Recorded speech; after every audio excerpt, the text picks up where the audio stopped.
Хэдэн төрлийн бүтээгдэхүүн гаргаж байна? Одоо манайхыг 11 төрлийн бүтээгдэхүүн гаргаж байгаа. За. Хэвэн бов, жимст, одоо сүүт гэдэг энэ бүтээгдэхүүн байна. Энэ бас яг манайх ISO стандартыг хангасан байдаг. Эрдэнэтийн үндэсний ордо үндэсний үйлдвэрийн франчайзыг бид нэр худалдаж авч одоо Өрөн аймагт нутагчулж байгаа. 98 оноос хойш үйлдвэрлэж байгаа. Одоо 25 дахь жилдээ үйлдвэрлэж байгаа юм бүтээгдэхүүн байгаа. Өрөн гад нутагшаад одоо нийт 7 дахь жилдээ болж байгаа. Энэ дажгүй юу те? Борлуулалт сайн уу те? Энэ хамгийн супер бүтээгдэхүүн байна манай.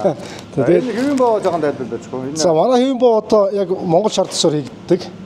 Монгол шар тос одоо ордог.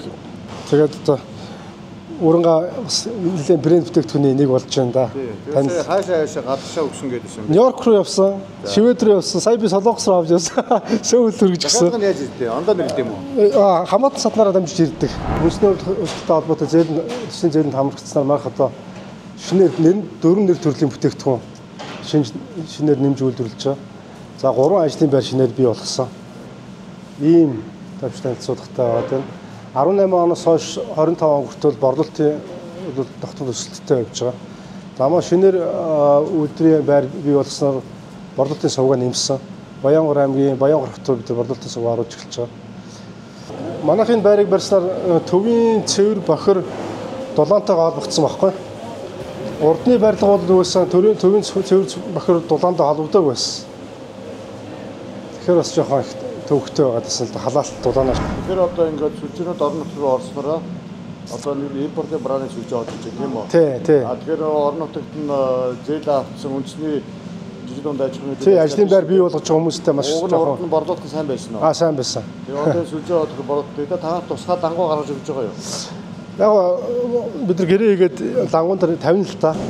Гэхдээ тэр чинь дийлийнх нь ингээд 80-90% нь хотын борцог болчихоор бас маш хэцүү байдаг. Гэхдээ тэр нэг төлбөрөө өгөлгөө уддаг гэдсэн тэр нэр. Тооцоо моцоогоо их тийм. Тий нэг сармар болдог ш цаазар болдог ш. Цаа төвхтэй. Энийг өөр ямар хөө байвал зүгээр гэж бодлоо. Энийг өдөрөөсөө төрийн зохицуулалт орох шаардлагатай болчихж байгаа. Орон нутагт үйлдвэрлэл эхэлж байгаа, ажлын байр бий болгож байгаа бол орон нутгийн бүтээгдэхүүнийг 30% нь заавал бариул.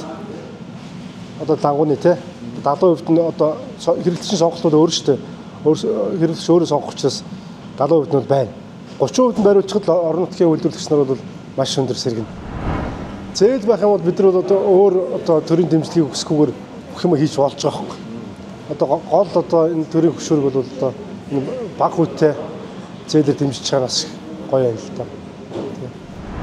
Эрчим хүчний асуудал маш хэцүү. Тэгээ одоо энэ эрчим хүчний одоо шинээр нэг техник нөхцөл хуучин байсан техник нөхцлүүдээ дахиад шинжилж байгаа ч гэнэ. Тэр чинь өөрөө эргээд аж ахуйн хүч маш дарамт таахгүй. Бичиг засалт бүрдүүлэхээс ахуулаад тэгээд тэр чинь сая төгрөгийн төлөвчлөө те. Тийм бас нэг шинжилт яваад байгаа юм да. Тэр мөрийн дээр одоо эрчим хүчний зохицуулах зөвлөмөл нь анхаарах шаардлагатай байх гэж бодож байна.